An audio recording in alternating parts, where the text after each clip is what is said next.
नमस्कार दोस्तों, आज हम लोग मार्क्सवादी साहित्य सिद्धांतों के मुख्य बिंदुओं पर चर्चा करेंगे कि जो मार्क्सवाद था, जो मार्क्सवादी विचारधारा है, उसमें जो साहित्य के सिद्धांत होते हैं, साहित्य से रिलेटेड, लिटरेचर से जो रिलेटेड सिद्धांत होते हैं वो क्या हैं, आज हम उनके ऊपर चर्चा करेंगे। तो वीडियो के अंत तक बने रहिएगा, वीडियो को पूरा देखिएगा, बहुत ही अच्छे से आप लोगों को समझ आएगा। चलिए वीडियो को हम शुरू करते हैं।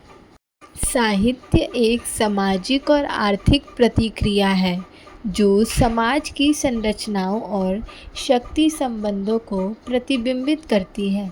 मतलब कि जो साहित्य है वो सामाजिक और आर्थिक प्रतिक्रिया है जो समाज की संरचनाओं, मतलब उसकी जो बनावट है और जो उसकी शक्तियों से संबंधित जो चीज़ें हैं उस चीज़ को प्रतिबिंबित करती है, मतलब अपने साहित्य में दर्शाती है। जो समाज में घटित हो रहा है उस चीज़ को हम लोग साहित्य में दर्शाते हैं। तो साहित्य सामाजिक और आर्थिक प्रतिक्रियाओं से जुड़ी हुई चीज़ है।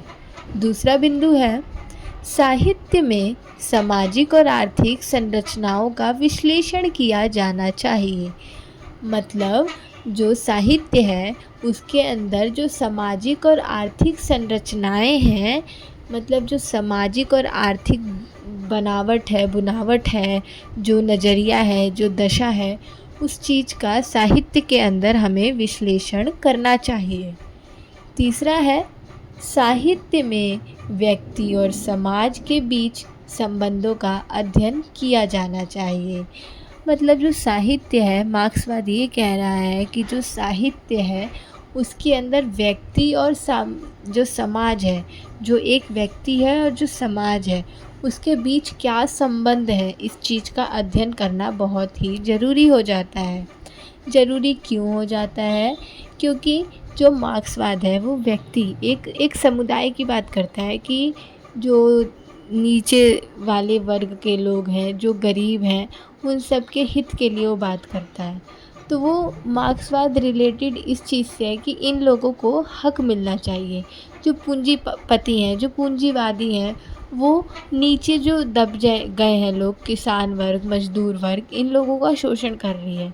तो इसलिए मार्क्सवाद चाहता है कि जो साहित्य है उसमें व्यक्ति और समाज के बीच जो संबंध हैं, जो संबंध स्थापित हो रहे हैं, उस चीज़ के बारे में भी बताना चाहिए। अगला है, साहित्य में शक्ति संबंधों का विश्लेषण किया जाना चाहिए। शक्ति संबंधों का मतलब होता है कि जो हर वर्ग में एक शक्ति होती है जो हमें अधिकार तो दिए हैं, पर उस अधिकार का कौन से व्यक्ति पे कितना प्रभाव है, कितना उसके पास किस चीज़ की शक्ति है, इस चीज़ का भी विश्लेषण हमें साहित्य के अंदर करना चाहिए। अगला है, साहित्य में सामाजिक परिवर्तन की आवश्यकताओं का प्रकाशन किया जाना चाहिए। मतलब जो साहित्य है उसके अंदर जो साहित्य में परिवर्तन हो रही हैं, परिवर्तन की जो आवश्यकताएं हैं, जैसे कि इन लोगों ने बताया, मार्क्सवाद ने, कि जो किसान वर्ग है, मजदूर वर्ग है, वो और गरीब होता जा रहा है। ये जो अमीर वर्ग है ये इनसे ही काम करवा के इन्हीं के पैसों पर राज कर रहा है। जैसे एक एग्ज़ाम्पल ले लो कि एक मज़दूर है, वो आया आपके घर, आपने उसको काम पे रखा है, उसकी मजदूरी है 500 रुपये, पर लोग होते हैं उसको डांट के, धमका के, या कैसे भी उसको बोलते हैं, नहीं नहीं नहीं भैया हम 450 देंगे, हम तो 400 देंगे, नहीं नहीं तुम ज़्यादा ले रहे हो।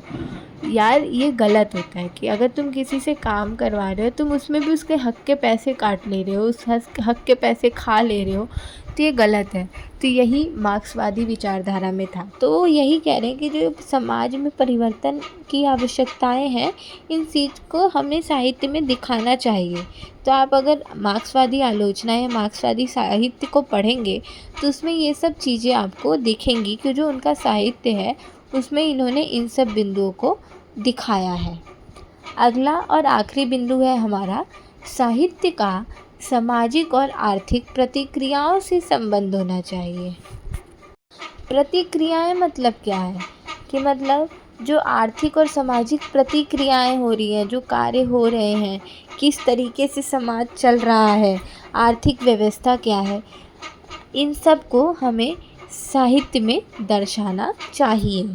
तो मुख्यतः आप लोग जो इनके साहित्य संबंधी सिद्धांत है मार्क्सवाद के, उसमें यही देखेंगे कि समाज और आर्थिक रूप से जो चल रहा है, जो घटित हो रहा है, उसी चीज़ के हर पहलू को, हर नज़रिए को कह रहे हैं कि ये चीज़ें हमें साहित्य में दिखानी बहुत ही ज़रूरी है।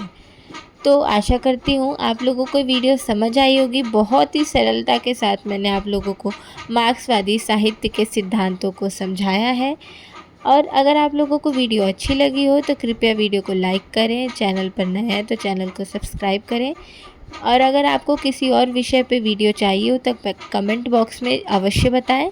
मिलते हैं अगली वीडियो के साथ। धन्यवाद।